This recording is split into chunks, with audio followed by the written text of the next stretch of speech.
अब हम बताएंगे आपको, अब हम बताएंगे। थोड़ा सा नीचे कर लीजिए, थोड़ा सा। अब मुझे भी वो लोग भी नहीं दिख रहे हैं। आज सुप्रीम कोर्ट में एक बहुत इंपॉर्टेंट हियरिंग हुई थी, जो जुलाई 20 को जंतर मंतर में और जंतर मंतर के पास जो बर्बरता हुई थी युवाओं के साथ, छात्रों के साथ, उसके बारे में बहुत सारे पिटीशंस आए थे सुप्रीम कोर्ट में इन्वेस्टिगेशन मांगते हुए पुलिस के खिलाफ। उससे ही रिलेटेड आज एक महत्वपूर्ण हियरिंग थी सुप्रीम कोर्ट में, उसमें मैं भी शामिल था, हमारी जो लीगल अफेयर्स हेड है रत्ना सिंह वो भी मौजूद थी। आज जो पिटिशनर्स थे उन्होंने सुप्रीम कोर्ट के सामने एक बहुत इंपॉर्टेंट स्टेटमेंट दिया। उन्होंने बोला कि सुप्रीम कोर्ट ने लास्ट हियरिंग में एक ऑप्शन दिया था कि अगर एफआईआर्स सारे प्रोटेस्टर्स के खिलाफ क्वॉश करने हो, एंड अगर सरकार ने ऐसा गारंटी दिया है तो सारी सरकारें जो बीजेपी एनडीए की सरकारें हैं वो फ्री है वो करने के लिए, विड्रॉ करने के लिए एफआईआर्स। कोर्ट ने एक और ऑप्शन दिया। कोर्ट ने बोला कि हम सुप्रीम कोर्ट के तरफ से आर्टिकल 142 जो होता है कंप्लीट जस्टिस करने के पावर्स, उसको यूज करके सारे एफआईआर्स को हम सुप्रीम कोर्ट के तरफ से सब एक साथ ही क्वॉश कर सकते हैं अगर आप चाहे तो आज जो पिटिशनर के साइड से लॉयर थी वृंदा ग्रोवर जी, उन्होंने एक स्टेटमेंट दिया, बोला कि सुप्रीम कोर्ट को आर्टिकल 142 पावर यूज करके सारे जो एफआईआर्स है प्रोटेस्टर्स के खिलाफ वो क्वॉश कर देना चाहिए एक बार में। तो एक झटके में सारे एफआईआर्स देश भर में वो समाप्त हो जाते हैं। साथ साथ वृंदा ग्रोवर जी ने यह भी बोला कि सरकार को भी इस पे कोई भी ऑब्जेक्शन नहीं होना चाहिए, क्योंकि जुलाई 25 को जब हम लोगों ने प्रोटेस्ट कॉल ऑफ किया था तो पूरे देश भर के सामने नेशनल मीडिया के थ्रू हमारे साथ बैठ के प्रेस कॉन्फ्रेंस में जो सरकार के रिप्रेजेंटेटिव्स थे जेपी नड्डा जी और जितेंद्र सिंह जी ने एक्सेप्ट किया था सारे डिमांड्स। उसमें यह भी डिमांड था कि एफआईआर स्क्वॉश होंगी और कॉम्पनसेशन मिलेगा सारे फैमिलीज को, एक ऑनरेबल कॉम्पनसेशन मिलेगा। तो जब ये उन्होंने स्टेटमेंट दिया सुप्रीम कोर्ट में वृंदा ग्रोवर जी ने, तो गवर्नमेंट ऑफ इंडिया की तरफ से कुछ रिस्पॉन्स ही नहीं आ रहा था।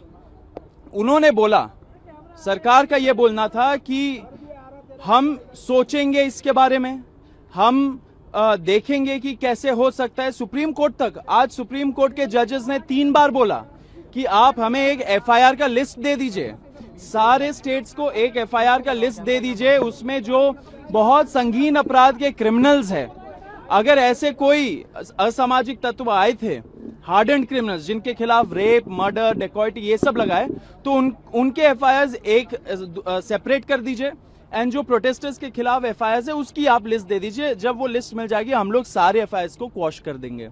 लेकिन सरकार मान नहीं रही है। सरकार ने कमिटमेंट आज नहीं दिया सुप्रीम कोर्ट को कि वो ये देने वाले हैं। सुप्रीम कोर्ट ने 3 बार सरकार से आज बोला कि आप हमें ये लिस्ट तो देंगे तभी तो हम क्वॉश करेंगे। तो सुप्रीम कोर्ट भी चाहती है कि छात्र को, युवाओं को प्रोटेक्शन हो, उनके खिलाफ जो एफआईआर्स हुए पूरे देश भर में उसको हटाया जाए, विड्रॉ किया जाए, क्वॉश किए जाए। पिटिशनर्स के साइड भी जो है वो भी चाहते हैं ये हो, लेकिन सरकार का मंशा ये नहीं है। सरकार डिले कर रही है, सरकार डिले गेम्स खेल रही है हमारे साथ। ये छात्र बिल्कुल बर्दाश्त नहीं करेगा। जुलाई 25 को सरकार ने पूरे देश भर के सामने कमिटमेंट दिया। अगर कमिटमेंट दिया तो उसको ऑनर करना पड़ेगा। आप ऑनर नहीं कर रहे हो इतने सारे आपने जो कमिटमेंट्स दिए कॉम्पनसेशन के बारे में, एफआईआर्स के बारे में, तो आपने पूरे देश के साथ विश्वासघात किया है। आप सुप्रीम कोर्ट में अगर स्टैंड नहीं ले रहे हो तो विश्वासघात कर रहे हो आप युवाओं के साथ। हम ये बर्दाश्त नहीं करेंगे।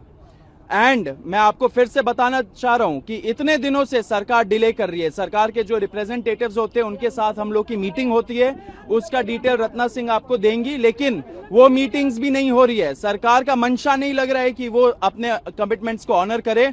अगर देश के युवाओं को फिर से सड़क पे उतरने पे मजबूर करेंगे तो इस बार सरकार के लिए सही नहीं होगा। भाजपा सरकार ने कमिटमेंट दिया था, उस कमिटमेंट को ऑनर करिए। इससे हम आपके माध्यम से बता देना चाह रहे हैं सरकार को कि अगर आप अपना कमिटमेंट्स पे तेजी रफ्तारी से आप कुछ दिखाते नहीं हो स्टेप्स, अगर मीटिंग्स नहीं करते हो और सुप्रीम कोर्ट में क्लियर स्टैंड नहीं लेते हो, अगर आप सुप्रीम कोर्ट को लिस्ट नहीं देते हो एफआईआर्स की जो क्वॉश होनी है, तो फिर कॉकरोच जनता पार्टी का जो नेशनल वर्किंग कमेटी है उसका हम लोग फिर से एक बहुत इंपॉर्टेंट मीटिंग करेंगे एंड उसके बाद हम लोग डिसाइड करेंगे कि आगे क्या स्टेप्स लेने चाहिए। अब हम लोग पूरे देश भर हम लोग नेशन वाइड जा रहे हैं, नेशन वाइड हमारा लिसनिंग टूर भी है, नेशन वाइड हमारा स्कूल ठीक करो कैंपेन भी चल रहा है। सरकार को डिसाइड करना पड़ेगा कि सरकार अगर विश्वासघात कर रही है देश के युवाओं के साथ, देश के छात्रों के साथ, तो फिर क्या कॉकरोच जनता पार्टी को ये विश्वासघात वाली बात को अपने एजेंडा में लाना चाहिए या नहीं लाना चाहिए। ये पूरा डिसीजन सरकार के ऊपर डिपेंडेंट है। सरकार को सोच लेना चाहिए कि क्या करना है। ऐसे आप देश के युवाओं के साथ विश्वासघात मत करिए। मैं आपको फिर से चेतावनी दे रहा हूं, जो आपने कमिटमेंट्स दिए उसको ऑनर करिए। सुप्रीम कोर्ट चाहता है सारे एफआईआर क्वॉश हो, वो क्वॉश करवाइए, लिस्ट दीजिए सुप्रीम कोर्ट को। हमारे से जो बात करनी है आप करिए, हम भी आप असिस्ट करेंगे। हम लोग शुरू से जो स्टेट्स में नोटिफिकेशंस निकले हैं, जहां पे स्टेट्स ने बोला है, कई सारे स्टेट्स ने बोला है कि एफआईआर विड्रॉ होंगी, उसका लैंग्वेज तक हम लोगों ने सरकार को बोला कि ये लैंग्वेज होना चाहिए, ऐसे लिखना चाहिए, ऐसे स्टेटमेंट्स होने चाहिए। उसके बेसिस में सरकार ने नोटिफिकेशंस निकाला, तो ये बहुत बड़ी जीत है युवाओं की। लेकिन सारे मांगे पूरी होनी चाहिए। कॉम्पनसेशन में आपने क्या किया है अभी तक? क्या आप एमपी एमएलए खरीद लेते हो 50-50 करोड़ देके, आप हवाई जहाज खरीद लेते हो हजारों करोड़ देके, आप 20,000 25,000 करोड़ का वैनिटी प्रोजेक्ट बना लेते हो सेंट्रल विस्टा करके, लेकिन आपके पास फैमिलीज को एक मुआवजा देने के लिए पैसे नहीं है। इतने दिन लग जाते हैं। देश का युवा ये नहीं सहेगा। मैं आपको फिर से चेतावनी देना चाह रहा हूं, please mend your ways, otherwise we'll be again forced to take some action. एक मिनट, रत्ना सिंह एक बार आप बता दो। We'll do that. We'll answer all the questions. We'll answer all the questions. एक बार थोड़ा नीचे करिए, थोड़ा बताओ रत्ना। हाई पावर कमेटी बनाएगी कल सुप्रीम कोर्ट, जो डिटेल्स में कमेटी हुआ। आप अगर सॉलिसिटर जनरल तुषार मेहता हाँ बोल रहे इस सबमिशन के लिए, तो फिर उनको एक्शन भी लेना चाहिए ना। अगर आप हाँ बोल रहे हो कोर्ट में, एंड कोर्ट जब मांग रहा है कि एफआईआर का लिस्ट दीजिए हमें, जो हमें क्वॉश करना है प्रोटेस्टर्स के खिलाफ, तो आप वो लिस्ट दे क्यों नहीं रहे हो? लास्ट हियरिंग हुआ था बहुत पहले, बहुत दिन हो गए, आज फिर से हो रहा है वो हियरिंग, आज भी वही स्थिति है।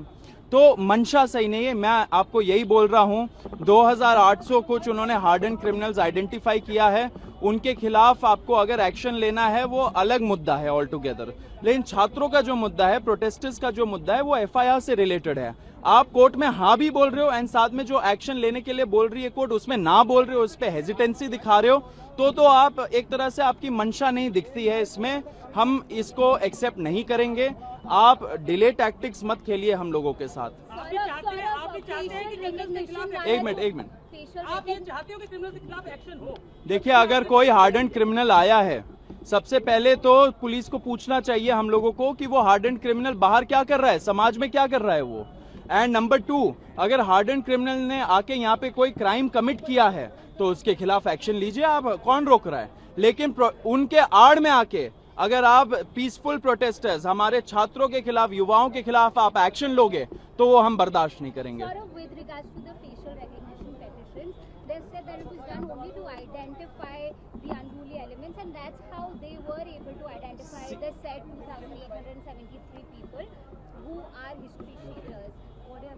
What are the history cheaters doing outside in the society?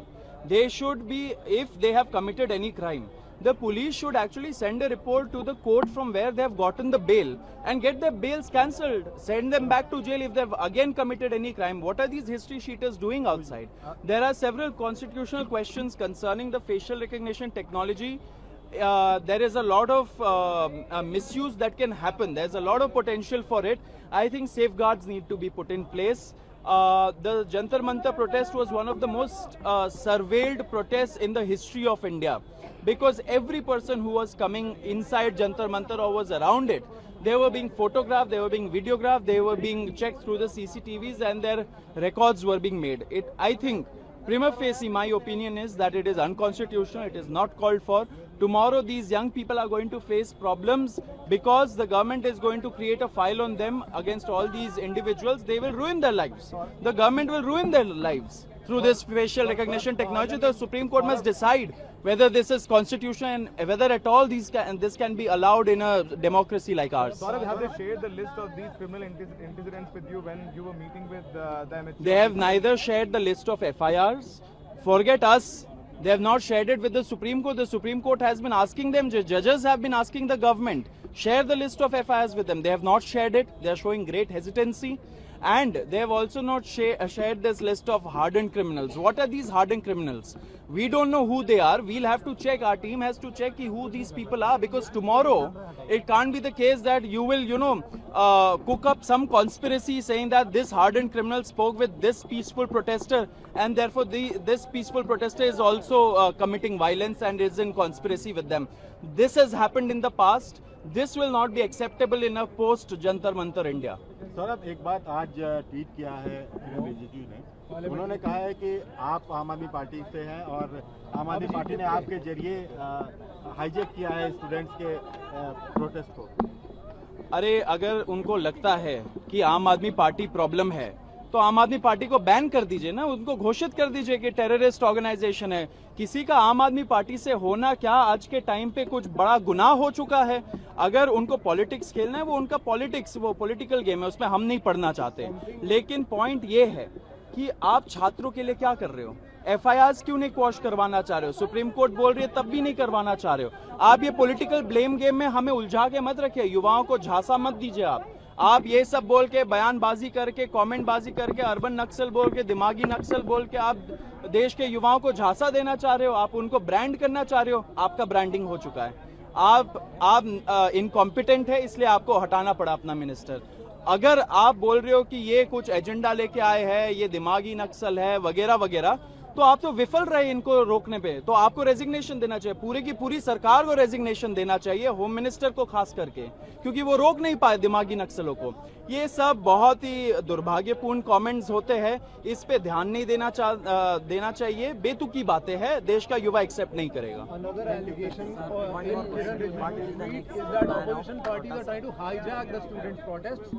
There is no hijacking. The entire protest was open to everybody. Everybody was invited. The BJP chose not to come. It is their concern. The BJP, who stopped the Prime Minister, the Home Minister, the new Education Minister from going to Jharkhand? They could have gone and sat with the students there. That is true democracy. Why is that not happening? Why are you asking questions to the young of this nation? You are branding them. You are asking them questions like this. All propaganda. But the new education minister could have very well gone to Jharkhand and sat with the students. That would have shown real democracy in action. But all of this they won't answer. Why? Because they are very interested in propaganda. They are very interested in labeling the young people. They are very interested in labeling people with their brains, with their minds. Because once the nation has people who are almost zombie-like, who have no opinion, no intellect, they can rule over them. And they try to divide, they try to rule. That is what their policy has been. Plan of the protest against NTA according to the NET UG re-exam situation. See, there are several issues in the country. We are anyway focusing on many of these issues. We have started our School Theek Karo campaign, which is fix the schools. It is happening all over the country. The young people are going by themselves to these schools and, recording the infrastructure problems and several problems that are with our schools, even 80 years after our independence. According to NET UG re-exam situation, the Corporate General Party laid no other response regarding this, the SFI and other... No, there are several issues. We'll be taking them up. They keep telling us. There is one question. There's also a video on social media which is going viral when you're speaking to the Delhi police officials and they are warning you that there are a lot of criminals who are there in the crowd, and that is when you and Ashutosh Ranka also is present there. People are raising questions that the police had already told us the elements are there, still you move forward with that. I just want to add to this question. Delhi police in its affidavit also today told that they did not give you the permission for the Sansad March. And now we have seen those videos also doing the rounds. So what do you have to say? See, everybody, I would say, आप लोग, should I say in Hindi? मैं आपके माध्यम से फिर से बताना चाह रहा हूँ पूरे देश के जनता को सारे युवाओं को, परमिशन परमिशन परमिशन मत बोलिए। आप प्रोटेस्ट कर रहे हो, आप परमिशन, आप भीख मांगोगे सरकार से जाके कि आपके खिलाफ हम 2 घंटे प्रदर्शन कर ले जी, ये करेंगे आप? ये हमारा संविधान हमें अधिकार देता है कि right to protest peacefully, peaceful तरीके से अगर आप प्रोटेस्ट कर रहे हो, किसी को परमिशन देने का जरूरत नहीं है। हम लोग पीसफुल प्रोटेस्टर्स थे, पीसफुल तरीके से प्रोटेस्ट किया, पूरा कोऑपरेशन के साथ प्रोटेस्ट किया। दिल्ली पुलिस के साथ हम लोगों ने पूरी तरीके से कोऑपरेट किया था। आपने वो वीडियो देखा, वीडियो का जिक्र किया, वो तो दिखाता है, वो तो प्रूफ है कि हम लोग कोऑपरेट कर रहे थे पुलिस वालों के साथ। जहां पे थोड़ा सा क्राउड आगे बढ़ रहा था हम लोग रोक रहे थे, जहां पे क्राउड उत्तेजित हो रहा था हम जाके रोक रहे थे। तो इससे ज्यादा कोऑपरेशन का क्या प्रूफ होगा? दिल्ली पुलिस ने ये जो वीडियो है वो लीक किया होगा, अच्छी बात है, उनका ही केस खराब हुआ, क्योंकि वो हमें पूरे देश को दिखा रहा है कि हम कैसे कोऑपरेट कर रहे थे पुलिस वालों के